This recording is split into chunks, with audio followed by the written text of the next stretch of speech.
Olá, querido estudante, eu sou o professor Douglas Gomes e venho trazer física para você e o tema de agora é a física da guitarra elétrica, o captador e o magnetismo. Não é tão simples assim, mas é excelente você entender o que está acontecendo. Se você tem interesse nesse assunto, deixa já o seu joinha, quer ver mais vídeos como esse, se inscreve aqui no canal e ativa o sino das notificações para receber aviso quando tiver vídeo novo. Quer aprender física comigo num curso feito especialmente para você? Acesse meu site, professordouglasgomes.com. Agora vem comigo para a gente aprender mais essa.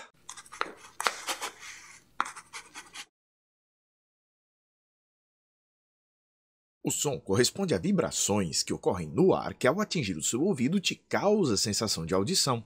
Essas vibrações elas precisam acontecer no intervalo de frequência de 20 Hz até 20.000 Hz. Ou seja, Hertz são vibrações por segundo. Isso quer dizer que são de 20 vibrações por segundo a 20.000 vibrações por segundo. Entre esses valores, o seu ouvido consegue interpretar como som. Mais do que 20.000, você não escuta. Menos do que 20 Hz, você também não vai escutar. Então, isso aí é a faixa de vibrações. Como é que a gente produz o som? A gente pode produzir o som vibrando o tal do alto-falante, que são aqueles cones. À medida que eles vão para frente e para trás, eles comprimem o ar ou o deixam rarefeito. Essa variação da pressão do ar é a tal da onda sonora acontecendo com o passar do tempo. No caso de um violão, você vai ter a corda vibrando e provocando essas oscilações, na densidade do ar, na pressão do ar. Mas o que vai acontecer aqui? Uma corda vibrando sozinha faz uma vibração muito fraca. No caso de um violão acústico, você vai ter a chamada caixa de ressonância, essa caixa que fica aqui do lado de trás do violão, com esse buraco no meio. O som produzido pela corda vai entrar nesta caixa, vai sofrer múltiplas reflexões. Esse som refletido vai acontecer com uma interferência construtiva. O som refletido vai se concentrar e vai sair com maior intensidade. Agora, como é que a gente vai transformar isso num som de guitarra, já que a guitarra elétrica não tem essa caixa de ressonância? Como é que a gente faz para ouvir? A gente vai precisar de eletricidade. Agora, para entendermos a guitarra elétrica, nós vamos precisar entender de eletricidade e de magnetismo. Primeira coisa, toda carga elétrica gera no espaço o tal do campo elétrico. Este elétron aqui, negativo, vai gerar este campo elétrico que eu representei por essas linhas verdes. Mas, se este elétron se movimentar, acredite, ele vai gerar um campo magnético. Quando um elétron se move, ele acaba gerando o tal do campo magnético. Imagine esse elétron aqui fazendo um movimento circular. Ele vai acabar gerando este tal deste campo magnético no espaço, só pelo fato de estar em movimento. Isso cria um polo norte e um polo sul. Esse movimento de giro faz as linhas saírem da parte de cima, chamada Polo Norte, e entrarem aqui por esta parte de baixo, que vai ser chamada de Polo Sul. A gente sabe, então, que a eletricidade e o magnetismo estão intimamente ligados.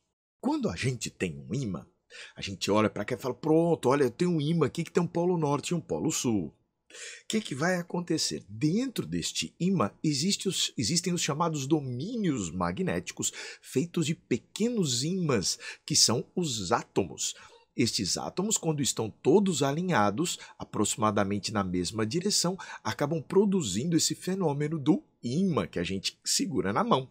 Então, um grande ímã é feito de pequenos ímãs, que estão no domínio microscópico.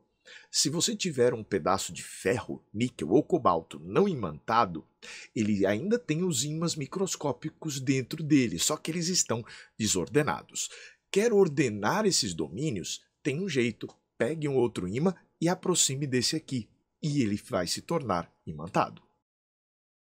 Se a gente pegar este ímã e aproximar daquele outro que não estava imantado, este pedaço de ferro não imantado, ele vai provocar a reorganização, a organização desses minúsculos ímãs, desses domínios magnéticos, e vai fazer com que agora este aqui se torne imantado. Mas você precisa que seja um material magnético, ferro, níquel ou cobalto, para que isso aconteça com certa facilidade. Lembre-se ainda de que polos de nomes diferentes, norte e sul, vão se atrair. Polo norte repele polo norte, polo sul repele polo sul. Então a gente já sabe também como funciona a atração e a repulsão. Um alto-falante funciona assim. Ele tem um ímã fixo, você já deve ter quebrado um alto-falante comum. Você já deve ter visto que tem uns ímãs lá dentro. Este ímã está ali fixo, mas você vai ter aquele cone que fica vibrando, fazendo aquele tum-ts, tum-ts, tum. Na hora que você deixa passar uma corrente elétrica por uma bobina, um conjunto de fios isolados, você vai ter os elétrons também se movimentando ali. Lembra que um elétron em movimento se transforma em um ímã?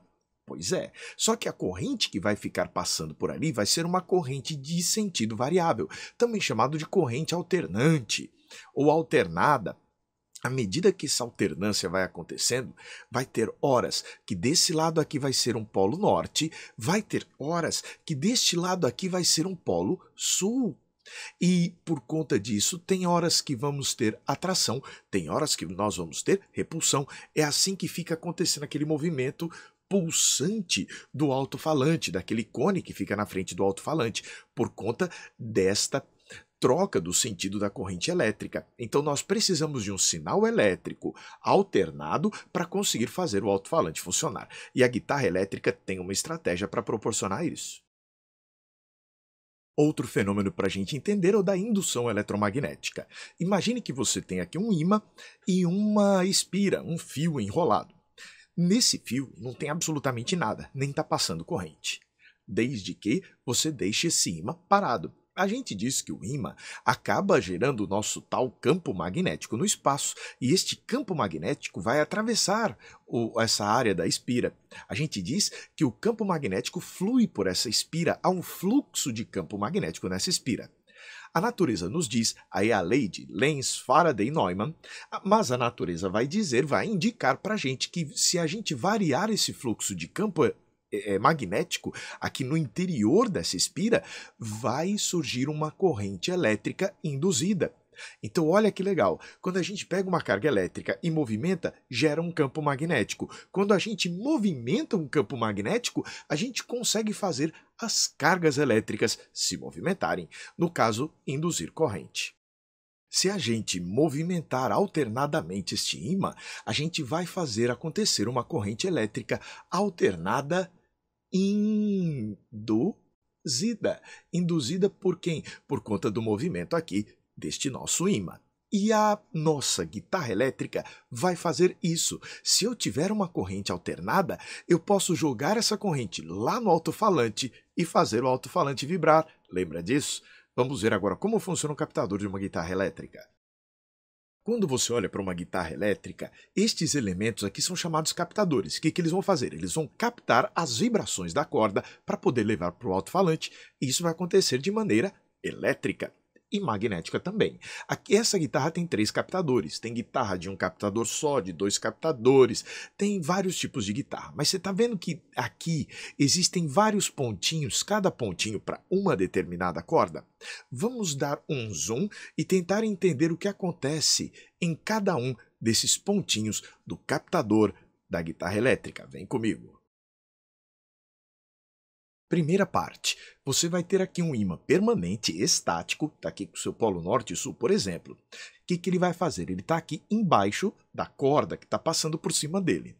Essa corda tem que ser feita de metal, não pode ser corda de nylon, porque nylon não apresenta propriedades magnéticas. Se você pegar aqui uma corda de aço, que é feita de ferro, né, tem ferro na composição do aço, você vai notar que este ímã permanente estático, ele tem ele gera um campo magnético que não varia com o passar do tempo, é um campo estático, ele vai induzir a imantação da corda. A corda vai se imantar por indução, igual eu havia comentado com você, os microímãs, né, aqueles domínios magnéticos da corda, eles vão se alinhar com o campo deste ímã permanente estático. Agora, eu vou precisar criar um sinal elétrico para enviar para o alto-falante. Vamos ver como é que isso é feito?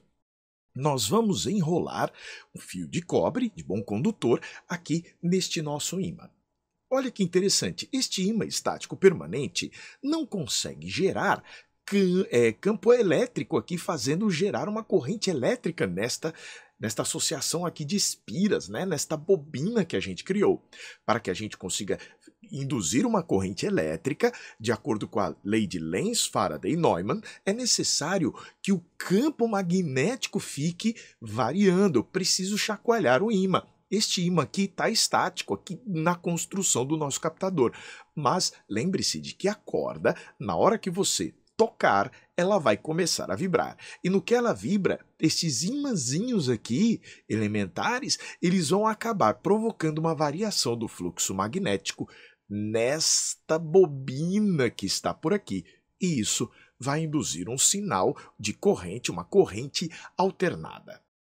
Assim, o movimento da corda vibrando vai fazer o fluxo de campo magnético aqui no interior desta bobina variar. Isso vai provocar uma corrente elétrica induzida e esse sinal vai ser enviado para o alto-falante. Na verdade, a gente vai enviar esse sinal primeiro para um amplificador para tornar mais intensa essa corrente, para então ir para o alto-falante. Mas, grosso modo, seria isso que aconteceria. Douglas, como assim? O alto-falante vai receber esta corrente.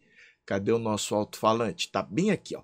Nosso alto-falante recebe essa corrente alternada vai interagir com outro ímã e vai produzir aquele movimento que gera a onda sonora, como a gente havia comentado no início do nosso problema. Bom, com isso nós terminamos o nosso assunto. Se você gostou, deixa aquele joinha esperto. Se você quiser ver mais vídeos como esse, se inscreve aqui no canal e ative o sino das notificações para receber aviso quando tiver vídeo novo. Quer aprender física comigo num curso feito especialmente para você? Acesse meu site professordouglasgomes.com. Um forte abraço e até a próxima. A gente se vê.